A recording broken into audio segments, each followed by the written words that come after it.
नमस्कार, न्यूज 21 देख रहे हैं आप और मैं हूं आपके साथ अखिल। सूरतगढ़ अनूपगढ़ मार्ग पर रायसिंह नगर पुलिया पर जाम लगने का मामला सामने आया है। दरअसल रायसिंह नगर पुलिया के बीच ट्रक खराब होने से कुछ ही देर में लंबा ट्रैफिक जाम लग गया। देखते ही देखते रोड के दोनों तरफ आधा किलोमीटर तक वाहनों का जाम लग गया। जाम के कारण मौजूद वाहन चालकों को काफी परेशानी हुई है, लेकिन मौके पर प्रशासन का कोई भी नुमाइंदा नहीं पहुंचा, जो कि सोचने का विषय है।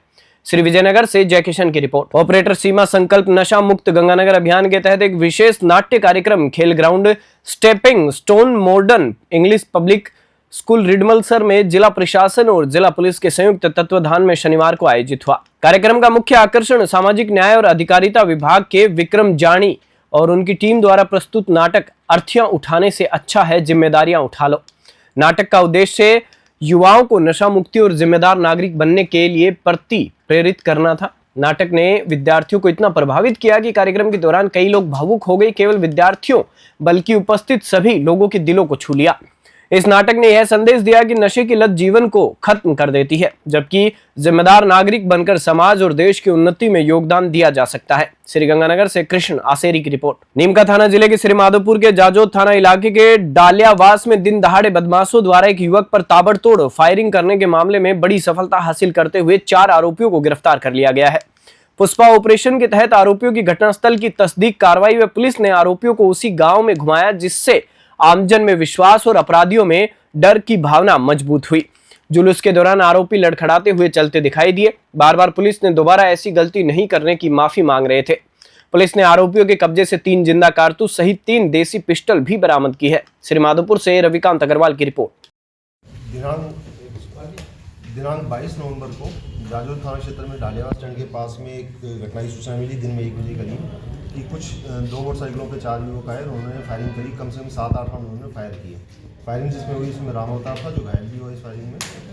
उसके बाद एक टीम बनाई गई जिसके अंदर एडिशनल एसपी साहब गजेंद्र सिंह जोधा के नेतृत्व में जो लोकल सीओ हैं खंडेला इंसार अली जी और एसएचओ जादव राम सिंह जी के नेतृत्व में टीम बनाई गई। उस टीम ने अथक प्रयास करते हुए अलग अलग स्थानों पर दबिश दी, अलग अलग आसूचना का संकलन किया। इस टीम के अंदर राकेश कुमार कांस्टेबल, नरेश कुमार कांस्टेबल जो जाजोद के हैं और सुभाष चंद्र कांस्टेबल जो डीएसटी टीम के, इनकी विशेष भूमिका रही। उन्होंने कार्रवाई करते हुए 4 अभियुक्तों को गिरफ्तार किया। इनके पास से 3 अवैध हथियार और 3 जिंदा कारतूस इन्होंने इनसे बरामद किए। रंजिश थी आपस में? इनकी आपस में पहले जान पहचान थी। एक तो कुछ कमेंट्स वमेंट से आपस में एक दूसरे को करते रहते, उसी रंजिश को चलते हुए फायरिंग। इन पे पहले मुकदमा भी श्री राम पे और प्रकाश में पहले से मुकदमे, शेष 2 व्यक्तियों में पहले से मुकदमों की जानकारी नहीं आई। नीमका थाना जिले के झाड़ली गांव की बेटी पूनम कंवर ने इतिहास रच दिया है। बता दें कि पूनम का चयन किलीमंजारो पर्वत के शिखर को फतेह करने के लिए हुआ था। पूनम ने शनिवार को किलीमंजारो की चोटी नंबर 5895 MAMSL फतेह कर ली है। इससे पहले पूनम कंवर पुत्री रतन सिंह झाड़ली ने लगातार 2 वर्षों तक हिमाचल और उत्तराखंड के पर्वतों की कड़े प्रशिक्षण के बदौलत सफल चढ़ाई पूर्ण की है। बता दें कि Poonam Kanwar railway police special force में प्रशिक्षक के पद पर कार्यरत है। युवा नेता नरपत सिंह ने बताया कि फतेह करने के बाद उनके माता पिता ने उनको फोन पर बधाई दी है। बता दें कि किलीमंजारो पर्वत दुनिया का सबसे ऊंचा मुक्त खड़ा पर्वत है और साथ ही साथ विश्व का चौथा सबसे उभरा पर्वत है, जो आधार से 5882 मीटर या 19,298 फीट ऊंचा है। नीमका थाना से रविकांत अग्रवाल की खास रिपोर्ट। खबर हनुमानगढ़ से है, जहां जिला पुलिस ने एक बड़ी गैंग का खुलासा करते हुए अवैध हथियारों का जखीरा बरामद करने में सफलता हासिल की है। इस बारे में प्रेस वार्ता में जानकारी देते हुए पुलिस अधीक्षक अरशद अली ने बताया कि गैंग के 10 सदस्यों को गिरफ्तार किया गया है और एक नाबालिग को निरुद्ध किया गया है। डीएसपी मीनाक्षी के नेतृत्व में जंक्शन, टाउन, सदर और गोलूवाला पुलिस ने कार्रवाई की है। पुलिस ने 2 पिस्तौल, 2 देसी कट्टे, 2 रिवॉल्वर, 3 राइफल और 130 कारतूस बरामद किए हैं। एसपी के अनुसार गैंग के सदस्य हथियारों की ट्रेनिंग देने से लेकर हथियार बेचने तक का काम करते थे और गैंग सोशल मीडिया के माध्यम से हथियार बेच रही थी। वहीं गैंग नशा तस्करी से लेकर मारपीट, फिरौती और जमीन पर कब्जा करने का काम भी करती है। हनुमानगढ़ से ब्यूरो चीफ विनोद चौधरी की रिपोर्ट। ये हनुमानगढ़ जिले में पिछले कुछ दिनों पहले एक हमारे विद्युत कर्मचारी के साथ मारपीट हुई थी और जो मारपीट करने वाले लोग थे, इसमें हमने एक व्यक्ति को पकड़ा था जिसके पास में हमें हथियार भी मिला था और बरामद किया था। उसके सोशल अकाउंट्स पूरा देखने में और पूछताछ करने में और बहुत सारी चीज़ें ऐसी आई कि भाई इनका एक पूरा गिरोह है जो प्रोफेशनली हथियार चलाने की ट्रेनिंग लेते हैं, लोगों को ट्रेनिंग देते हैं, हथियार खरीदते हैं, बेचते हैं और एनडीपीएस का काम भी करते हैं और अवैध शराब का भी धंधा करते हैं। बेसिकली अवैध धंधों में लिप्त एक पूरा एक गैंग है जो इस प्रकार के धंधे में लिप्त है। इस पे हमने डीएसटी टीम को और सीओसीटी हमारी मीनाक्षी है, इनके नेतृत्व में हमने पूरी एक टीम बना करके हफ्ते भर से ये मेहनत करके डिग आउट किया। तो ये पूरा गिरोह है जिसमें हमने 9 व्यक्ति अरेस्ट किए हैं और एक नाबालिग है जिसको हमने निरुद्ध किया है और इन सब से हमने करीब 9 हथियार बरामद किए हैं, जिसमें 2 पिस्टल हैं, 2 देशी कट्टे हैं, 2 रिवॉल्वर हैं, 2 राइफल है और 3 राइफल है और करीब 130 जिंदा कारतूस हैं। और जो इन्होंने चलाए हैं और जो ट्रेनिंग ले रहे हैं उसमें से भी हमने करीब 12-13 जिंदा कारतूस भी जो सभी ब्रांड के हथियारों के हैं वो भी हमने बरामद किए हैं। उपचुनाव की आचार संहिता के बाद आज पहली बार राजधानी जयपुर में कैबिनेट और मंत्री परिषद की बैठक हुई। कैबिनेट की बैठक में धर्मांतरण विरोधी बिल को मंजूरी दी गई। बजट सत्र में यह बिल लाया जाएगा। जबरन धर्मांतरण पर 10 साल तक की जेल, खुद की मर्जी से धर्म परिवर्तन पर 60 दिन पहले कलेक्टर को सूचना देनी होगी। राजस्थान में धर्मांतरण विरोधी बिल लाया जाएगा। वहीं भरतपुर और बीकानेर में विकास प्राधिकरण बनाए जाने का प्रस्ताव रखा गया है। इसके अलावा आरएसी कांस्टेबल भर्ती के लिए पहले 10वीं पास की योग्यता थी, इसे बढ़ाकर अब 12वीं पास करने का फैसला किया है। मेवाड़ भील कोर में भी 12वीं पास योग्यता रहेगी। कैबिनेट ने इसके लिए कांस्टेबल भर्ती नियमों में संशोधन को मंजूरी दी है। जयपुर से ब्यूरो रिपोर्ट। मदद रखें, उसकी स्वतंत्रता का अधिकार तो उस बात नहीं कर सकते, उसका अधिकार है, लेकिन हमारी सामाजिक मान्यताओं को ध्यान में रखते हुए भी अगर कोई लफ्ज याद कराता है तो उसको भी रोकने का इसमें प्रावधान किया गया है। कोई कन्वर्सन करवा करके इसका फायदा लेना चाहता है रिजर्वेशन का, उसमें भी हम विचार कर रहे हैं। और कोई शादी के नाम से विवाह करके इसका अन्य दूसरा उपयोग करना चाहता है, उसको भी रोकने के इसमें प्रावधान किए गए हैं। साथ ही साथ हमारा मेट्रो के फेज 2 और 3 की भी हमने इसमें मंजूरी दी है।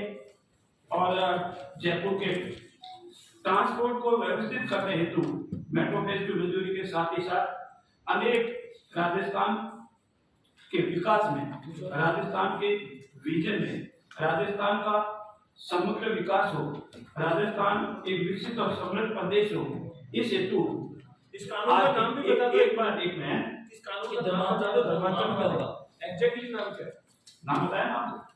हनुमानगढ़ जिले के विद्यालयों में शनिवार को नशा मुक्त मानस अभियान के तहत नारा और कविता लेखन प्रतियोगिता हुई। इस प्रतियोगिता में विद्यार्थियों ने नशे से होने वाले दुष्प्रभाव को बताते हुए नशा मुक्त जीवन जीने की बात कही। प्रतियोगिता में बच्चों ने कहा कि नशा मुक्त हनुमानगढ़ के लिए प्रत्येक जिलेवासी की भागीदारी बेहद जरूरी है, तभी हम नशे की समस्या का उन्मूलन कर मजबूत और स्वस्थ राष्ट्र का निर्माण कर सकते हैं। हम यह संदेश प्रत्येक घर घर में पहुंचाएंगे। इस अवसर पर बच्चों को नशा मुक्त रहने और लोगों को जागरूक करने के लिए शपथ दिलाई गई। मुख्य जिला शिक्षा अधिकारी पन्नालाल कड़ेला ने बताया कि अब 2 दिसंबर को ब्लॉक लेवल प्रतियोगिता होगी। इसमें विद्यालय स्तर से चयनित विद्यार्थी शामिल होंगे। इसके चयनित 4 दिसंबर को जिला स्तरीय प्रतियोगिता में हिस्सा लेंगे। जिले के 1076 विद्यालयों के 16,353 विद्यार्थियों एवं शिक्षकों ने नारा एवं कविता लेखन प्रतियोगिता में हिस्सा लिया। उल्लेखनीय है कि जिला कलेक्टर कानाराम के निर्देशन में हर माह विद्यालयों में जागरूकता के लिए विभिन्न गतिविधियां हो रही हैं। अभी तक निबंध, पोस्टर, भाषण प्रतियोगिता के विजेताओं को जिला कलेक्टर द्वारा सम्मानित भी किया गया है। हनुमानगढ़ से ब्यूरो चीफ विनोद चौधरी की रिपोर्ट। रीता है, मैं राजकीय उच्च प्राथमिक विद्यालय ढाणी सिखान में कक्षा 8 में पढ़ती हूँ। आज हमारे विद्यालय में मानस अभियान के अंतर्गत नारा लेखन व कविता लेखन की प्रतियोगिता है, जिसमें अनेक साथियों ने भाग लिया। इसके माध्यम से हम समाज को नशा मुक्त बनाना चाहते हैं। मैंने भी एक नारा लिखा, हम सबका एक ही नारा, नशा मुक्त हो जिला हमारा। धन्यवाद। नमस्कार, मेरा नाम जया पंडा है। मैं PM Shri high school Nohar की 10वीं की छात्रा हूँ। हमारे विद्यालय में आज मानस अभियान के तहत नारा लेखन तथा कविता लेखन प्रतियोगिता हुई, जिसमें मेरे बहुत सारे सहपाठियों ने भाग लिया। इन जैसी प्रतियोगिताओं के तहत हम हमारे देश को नशा मुक्त बनाने का प्रयास कर रहे हैं। धन्यवाद। जोधपुर की बहुचर्चित अनीता चौधरी हत्याकांड मामले में राज्य सरकार की ओर से सीबीआई जांच की अनुशंसा की गई है। इस पूरे प्रकरण को सुलझाने के लिए महत्वपूर्ण भूमिका निभाने वाले ओसिया विधायक भैराराम सियोल ने मीडिया से बात करते हुए कहा कि इसको लेकर सीएम सीबीआई जांच की मांग को लेकर हमने परिजनों से बात की है। अनीता चौधरी के परिजनों के साथ बात करने के बाद हमने कमिश्नर के माध्यम से पत्र को उच्च स्तर पर सीबीआई जांच के लिए भिजवाया है। वहीं विधायक ने बताया कि ओसिया में करीब 100 करोड़ की लागत से 67 किलोमीटर डबल लाइन टोल मुक्त डामर सड़क बनेगी। जोधपुर से ब्यूरो चीफ मनोहर सिंह की रिपोर्ट। देखिए, मैं आपको व्यक्तिगत रूप से भी कहना चाहूँगा और एक ऐसा जिम्मेवार नागरिक होने के नाते भी, अपना जोधपुर जिला एक ऐसा शांत जिला है। पश्चिमी राजस्थान पूरा शांत अपना भूभाग है और अपने राजस्थान जैसा अपना शांत प्रदेश के अंदर जिस प्रकार से निर्मम और जैसे जघन्य हत्याकांड हुआ, ऐसे हत्याकांड की एक सभ्य समाज के अंदर कोई भी जगह नहीं है। आपने और हमने सबने इस बात के लिए दुख प्रकट किया और हम इस प्रकार की घटना से बहुत ही स्तंभ है और बहुत मुझे दुखी भी है, क्योंकि जिस प्रकार की मुझे डेड बॉडी के काट काट के 6-6, 7-7 टुकड़े किए हैं और जिस प्रकार से गटर में उसको दफनाया है, खड्डे में दफनाया है, इस प्रकार के हत्याकांड ऐसा वाकई में ये दिल को झकझोर देने वाला है। और हमने परिजनों के साथ में बैठकर वार्ता की और वार्ता के साथ में हमारे जो मुख्य बिंदु पर इनकी ऐसा सहमति बन गई और ये था कि इनकी पहले मांग ये थी कि आपकी केंद्रीय एजेंसी से, सीबीआई से इसकी जांच हो और जो जांच के अंदर जितना समय पत्राचार में ऐसा छोटा मोटा लगा वो लगा। मैं ऐसे कल मुख्यमंत्री जी से मिलकर मैंने जब ये इस प्रकरण के बारे में बात की तो माननीय मुख्यमंत्री जी ने मुझे त्वरित गति से वहीं पर सीबीआई की अनुशंसा का पत्र मेरे हाथ में दिया कि ये पत्र है और हमने केंद्र को भेज दिया और केंद्र की जो सीबीआई एजेंसी है वो जल्दी ही इस केस को टेक ओवर करेगी और जो भी आरोपी और जो भी इसमें दोषी है और जो भी अपराधी है वो सलाखों के पीछे होंगे। और मैं समझ रहा हूँ कि इस प्रकार के हत्याकांड कभी बोलिए शांत प्रदेश में दोबारा नहीं हो।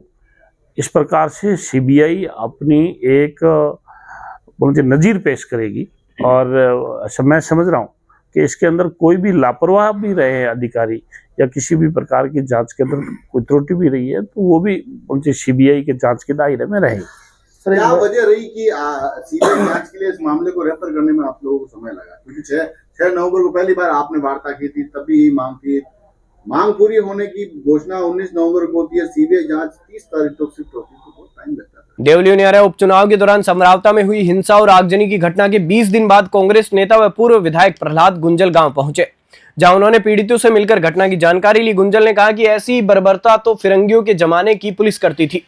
गुंजल ने कहा कि कैबिनेट मंत्री किरोड़ीलाल मीणा व गृह राज्य मंत्री जवाहर सिंह बेडम भी गांव में आए थे। मैं उनसे पूछ रहा हूं कि समरावता के लोगों को न्याय दिलाने के लिए आपने क्या किया और आप क्या कर रहे हैं? कोरे आंसू पोंछने से काम नहीं चलेगा। घटना के लिए जिम्मेदार पुलिस और प्रशासनिक अधिकारियों पर आप कब कार्रवाई करेंगे? टोंक से राजेश सेन की रिपोर्ट। राजस्थान में तापमान में गिरावट होने के साथ रात में सर्दी बढ़ गई है। कोटा, डूंगरपुर, जैसलमेर, जालोर में कल रात का मिनिमम तापमान 2 डिग्री तक गिर गया। भीलवाड़ा, चित्तौड़गढ़, उदयपुर, डूंगरपुर में सीजन का सबसे कम तापमान दर्ज हुआ। जैसलमेर, बाड़मेर समेत पश्चिमी राजस्थान के तमाम जिलों में दिन का अधिकतम तापमान कल 30 डिग्री सेल्सियस से नीचे दर्ज हुआ।